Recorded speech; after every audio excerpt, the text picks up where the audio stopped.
using Zoom to literally head to Perth to catch up with a smart young woman who's doing some terrific things.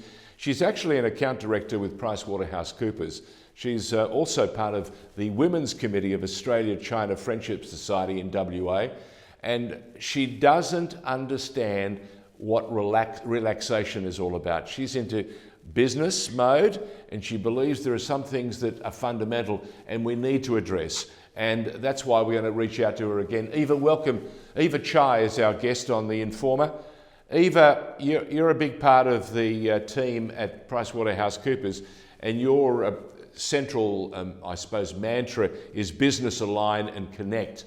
And that to me is all about innovation. It's all about being smarter. And the last time you and I touched on, a smarter Australia was when we spoke about the Global Innovation Index. I think it's time that we touch on it again because there's so much more we can learn from it. And there are some statistics that, pique your interest. And if we can get you to give us your insight, I think it'll be most helpful. And one statistic for me in particular stands out, and it's to do with our ranking. Do you want to touch on that? We ranked 23 out of 131 countries, which, at first glance is terrific, but you need to break it down for us, and you can do that. Give me a heads up. Okay, now this is an international benchmark. In fact, it's a United Nations international benchmark, and it actually gives us a sense of where we are placed and where things are heading. So 23 out of 131 is not bad, particularly when you look at how we rank 12th in terms of input. So we ought to celebrate that we actually input a lot into innovation. But the concern comes with the fact that even though we ranked 12 in input, we ranked 30 in terms of output. Now, I don't think anyone would be happy if your input doesn't equate to a good output. And the outcome of that is we are therefore ranked in terms of innovation efficiency 76 out of 131. Now, when you set it out like that, that's a very different viewpoint then. What can we do? Is the government aware enough? Are there enough incentives built in for people to pursue? Because you and I have touched on this before, and I've always been a great believer, and you agree, necessity is the mother of invention. Is there a need? Can people see it? When you point it out like this, there is a real need for us to get smarter. We can't sit back and just accept that whatever's coming out of the ground will carry Australia not only for now but forever. Yes? Absolutely. And you nailed it on the head, George, when you say we need to be smarter about it. So the fact that we rank 12 in terms of innovation input tells us that we're actually investing in innovation, right? But are we actually investing in the right place? So the government has done a few really fabulous things. We rank highly in terms of market sophistication. And we rank highly in terms of human capital and research. And when you look at school life expectancy, when you look at our university ranking, we all rank highly on that. And that builds a good knowledge economy. The problem is where the gaps are. And there is a mismatch in terms of innovation. So for instance, we rank very lowly in terms of STEM education, which is science, technology, engineering, and maths.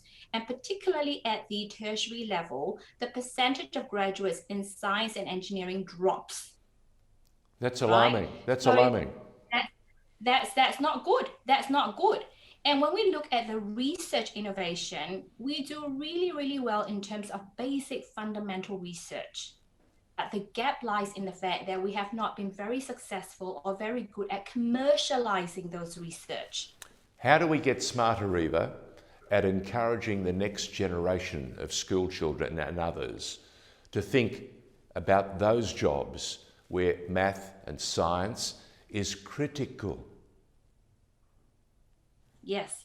So I do see a lot of value in actually encouraging people to take up more STEM education, and that is happening right now. We just need a better momentum, right? Back then, doing science and education, doing maths, you are being seen as geeky, and we celebrate sports celebrities. We don't celebrate the scientists as much. That's very true. I mean, and I think it goes a long way when you have Australia Day awards, when you have community awards. They all seem to favour those glamorous, sporting heroes of ours, whether it's Ash Barty, whether it's one of the various sporting stars in another field. We have to be, as you touched on so well, we have to be rewarding our great scientists, our great doctors, the people who can be, and especially during COVID times, have shown to be marvellous frontline heroes. So is it up to government and others to push and push and push those profiles even higher? I think we should all do that. We should all celebrate wins in science and engineering, in all these areas that traditionally were seen as geeky. But why would they be geeky? Because they actually bring good outcomes. Because when you look at the startup, the tech companies that come out of Australia, now how many people actually know that Wi-Fi is actually invented in Australia? And how many people know that the polymer notes that we use in Australia and around the world, that's actually invented in Australia? You know, you're so right. You are so right. And if you pose those questions to the general public, they would be missing out entirely. We also need to look at some of the great startups that are making enormous inroads. Air Wallet, Atlassian, and Canva, and all that. These are young Australians who have the temerity and the courage and the smarts to put their ideas and bring them to fruition. And let's not suggest for 1 minute that they haven't had to sweat, many hours. They've had to wait, but at the same time, they've been brave enough to put an idea to the test, and they've been able to bring it. And we were talking to David Indirius, who is the co-founder and CEO of Fresh Supply Company, which is, again, another smart digital strategy company and specialisation company. And they've created a new app. And you know what that app does or can do? It looks at carbon credits in everything you eat, drink, and supply. Just think about it.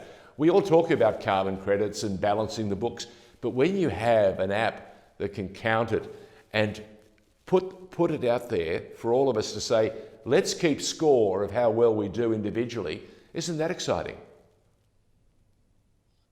Well, George, I agree with you. So in my day job at PwC, I work with 29 fabulous scale-up companies, all founded in Australia, and they can be in fintech, health and well-being, regulatory technology, all of that. And it's just so invigorating working with them.